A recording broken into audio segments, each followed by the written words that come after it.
Interview preparation की series में पुनः आपका स्वागत है।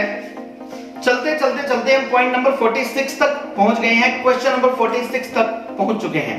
जैसा मैंने आपको पहले बताया 70 प्लस क्वेश्चंस हम इस सीरीज में डिस्कस करने जा रहे हैं और main target is to make you people earn your bread and butter. दोस्तों टोटल 70 प्लस क्वेश्चंस जैसे जैसे हम करते जाएंगे हमारी इंटरव्यू प्रिपरेशन ऑटोमेटिकली होती जाएगी। And again I would like to remind you, मैं दोबारा से आपको बता दूं, ये इंटरव्यू प्रिपरेशन कोई एक पर्टिकुलर इंटरव्यू को टारगेट करके नहीं बनाई गई है।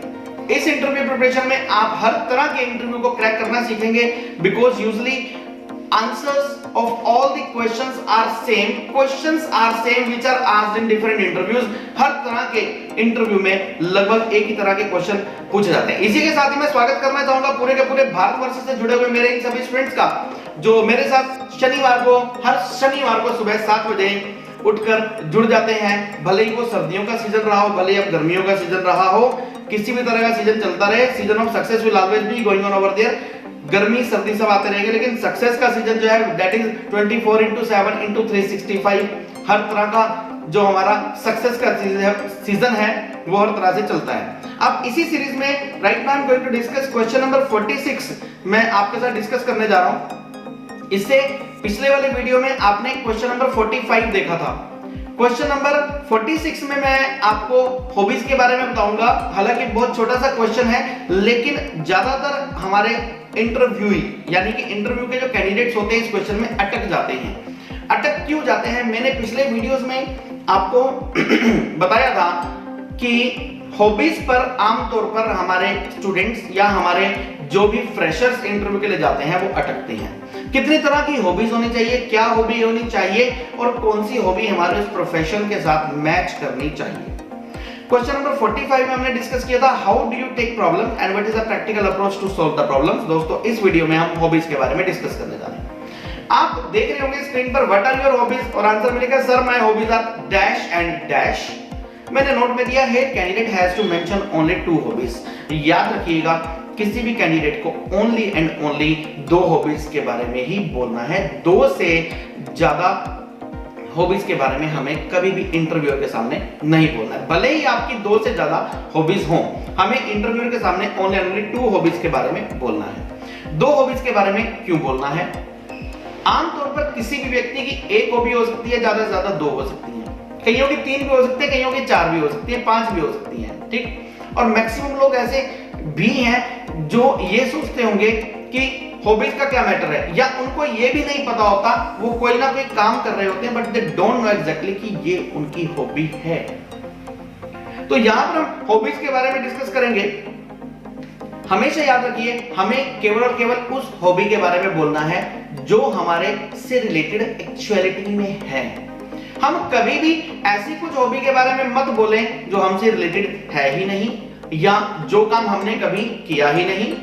इंटरव्यूअर को इस चीज से मतलब है कि क्या आपकी कोई ऐसी हॉबी है, जो कि इंटरव्यू के लिए बेनिफिशियल रह सकती है। बस क्या आपकी कोई ऐसी हॉबी है जो उनकी कंपनी के लिए बेनिफिशियल रह सकती है।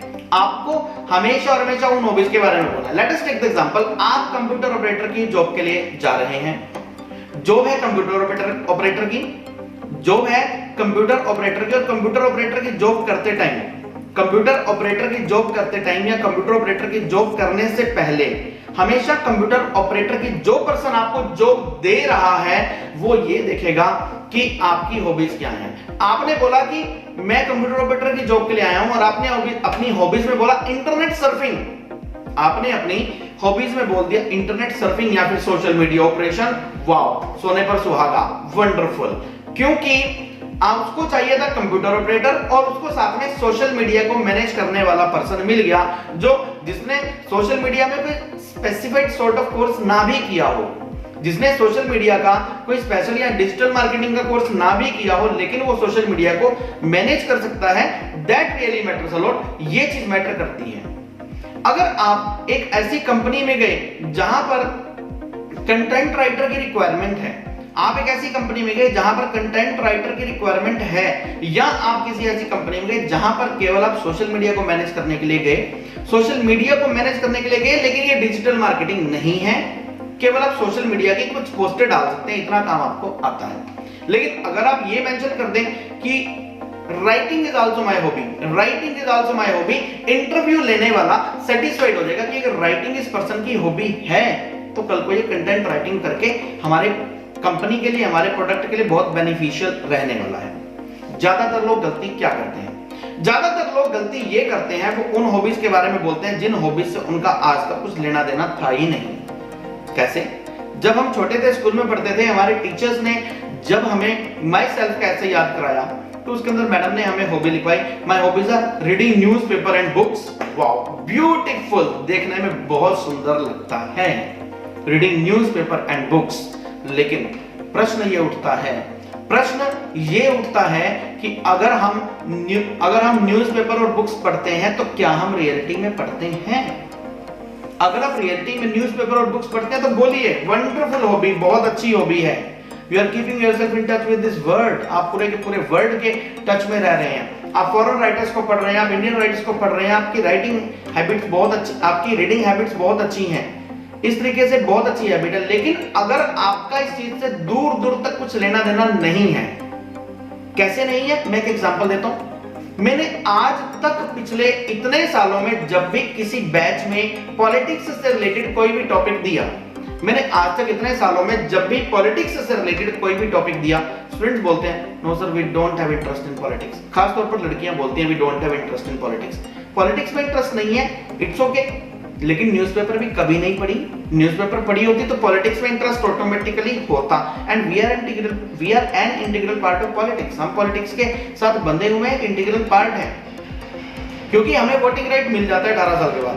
तो हम कहीं पर किसी मल्टीनेशनल कंपनी में इंटरव्यू के लिए जाएं और पॉलिटिक्स से रिलेटेड क्वेश्चन पूछे जाए, वी मे डायरेक्टली से we don't have interest in politics. This is not fair, you must have interest. और कुछ लोग ऐसे हैं जिनको अपने स्टेट का सीएम तो पता होगा लेकिन गवर्नर नहीं पता होगा। That's it. तो अपने आप को हॉबीज के इन टच रखिए। हॉबीज हमेशा वही बोलिए इंटरव्यूअर के सामने जो एक्चुअलिटी में आपकी हॉबीज हैं। आप डांस करते हैं तो बोलिए डांसिंग इज माय हॉबी। आप डांस करते हैं तो बोलिए डांसिंग इज माय हॉबी। आप सिंगिंग करते हैं तो rental dancing, singing, it's okay. बहुत सारी हॉबीज हो सकती हैं। Social media operation, internet chatting, internet surfing, travelling, घूमना फिरना, व्हाटएवर, जिस तरह की जॉब से जा रहे हैं उस तरह से रिलेटेड अगर आपकी हॉबी है तो बहुत अच्छा रहेगा। कैसे? आप मार्केटिंग की जॉब के लिए जा रहे हैं और आपने बोला कि ट्रैवलिंग इज माय हॉबी। आप मार्केटिंग की जॉब पर जा रहे हैं और आप सामने वाले को बोल रहे हैं कि घूमना फिरना मेरी हॉबी है। That's it. सामने वाला कन्विंस हो गया कि घूमना फिरना इसकी हॉबी है और मार्केटिंग के काम में तो इसको घूमना फिरना ही है।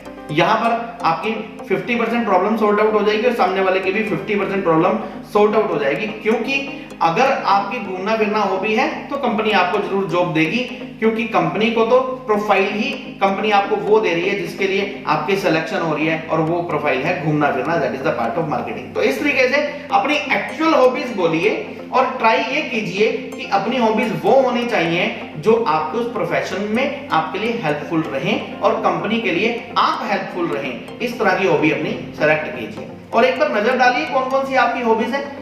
डांसिंग हो सकती है, सिंगिंग हो सकती है, बुक्स रीडिंग हॉबी हो सकती है, कुछ कंटेंट राइटिंग आपकी हॉबी हो सकती है, घूमना फिरना आपकी हॉबी हो सकती है, रीडिंग बुक्स हो सकती है आपकी हॉबी, न्यूज़पेपर पढ़ना आपकी हॉबी हो सकती है, सोशल मीडिया के ऊपर आप एक क्रिटिक के तौर पर काम कर सकते हैं। आपके पास आज डेट में हॉबीज का इतना बड़ा भंडार है। वॉचिंग मूवीज हो सकता है, वॉचिंग टेलीविजन हो सकता है। आज डेट में हॉबीज इतनी हो चुकी हैं कि आप जितनी मर्जी हॉबीज डेवलप कीजिए, लेकिन याद रखिए 2 से ज्यादा हॉबीज आपको इंटरव्यूअर को नहीं बोलनी। वो क्यों नहीं बोलनी?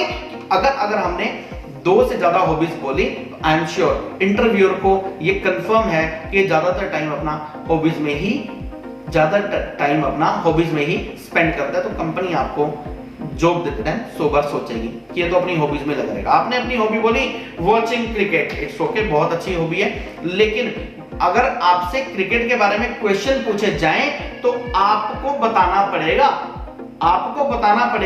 क्रिकेट के बारे में फिर आपको नॉलेज होनी चाहिए। इस तरह से क्वेश्चन पूछे जाते हैं। आपने बोल दिया my hobbies are reading books, आपसे इंटरव्यूअर ने साथ ही क्वेश्चन पूछ लिया describe the name of 10 books और describe the name of 5 books you have red.